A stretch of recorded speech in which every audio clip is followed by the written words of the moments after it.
Hello friends, इस chapter में हम 3D रोटेशन टूल और 3D ट्रांसफॉर्मेशन टूल के बारे में पढ़ने वाले हैं। तो मैं अपनी लाइब्रेरी में से एक इमेज खोल लेता हूं। तो आप लाइब्रेरी में से इमेज को ड्रैग एंड ड्रॉप कर ले स्टेज के ऊपर। इसी को मैं कॉपी करके पेस्ट करके दो आइटम बना लेता हूं।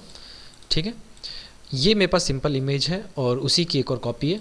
तो मैं पहले दिखाना चाहूँगा कि किसी भी इमेज को आपको 3D में रोटेट करने के लिए उसे सिंबल में कन्वर्ट करना पड़ता है। सिंबल के बारे में हम आगे आने वाले चैप्टर्स में डिटेल में पढ़ेंगे। तो यहाँ पे चौथे आइकन पे आप क्लिक करें, सबसे पहले आपको मिलेगा 3D रोटेशन टूल। ठीक है, जैसे ही अगर आप इस पर किसी भी आइकन पे क्लिक करते हैं तो देखिए अभी कुछ हो नहीं रहा है, क्योंकि आपको पहले इस इमेज को सिंबल में कन्वर्ट करना पड़ेगा। तो उसके लिए आप ऑब्जेक्ट को सेलेक्ट करें और मॉडिफाई में जाएं, करें कन्वर्ट टू सिंबल और शॉर्टकट है F8।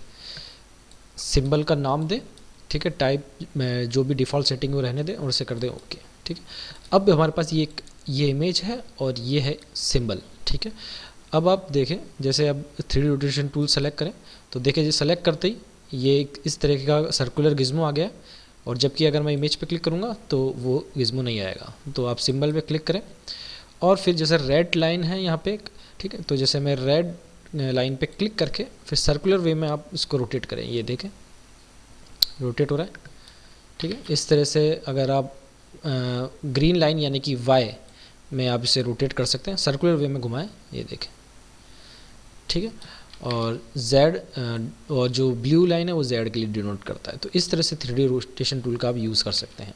इसी के अंदर हमें मिलेगा एक 3D ट्रांसफॉर्मेशन टूल। आप इस पर क्लिक करें तो आप X, Y और Z एक्सिस में घुमाने के लिए बीच में जो डॉट दिख रहा है इस पर क्लिक करके आप इसे हॉरिजॉन्टली या वर्टिकली आप इसको ड्रैग करें माउस को, तो देखिए इस तरह डेप्थ का एक फील आएगा। तो ये फ्लैश का एज ए 3D इल्यूजन है, एक तरीके से आप कह सकते हैं। एक्चुअल में 3D नहीं है। तो इस तरह से हम इन